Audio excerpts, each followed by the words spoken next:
आज महापालिका इलेक्शन 2026 या निमित्ताने सोलापूर शहरामध्ये शेवटचा प्रचाराचा दिवस आहे. प्रचार ठीक 5:30 वाजता सायंकाळी संपत आहे.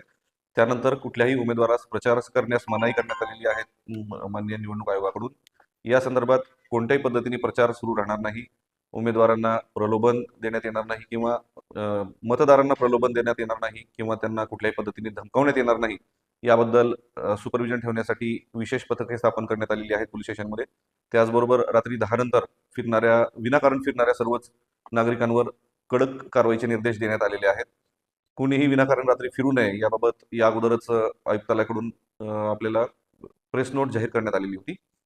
त्याचबरोबर या कालावधीमध्ये आता मतदान संपेपर्यंत सोलापूर महापालिका हद्दीत न राहणाऱ्या व्यक्ती मिळून आल्यास त्यांच्यावर कडक कारवाई करण्यात येईल. कुणीही विनाकारण सोलापूर शहरामध्ये थांबू नये अथवा सोलापूर शहरामध्ये राहू नये याबाबत दक्षता घेण्यासंदर्भातले सुद्धा आदेश माननीय पोलीस आयुक्त सरांकडून सर्वांना देण्यात आलेले आहेत. पोलीस स्टेशन स्तरावर याची कडक अंमलबजावणी करण्यात येणार आहे.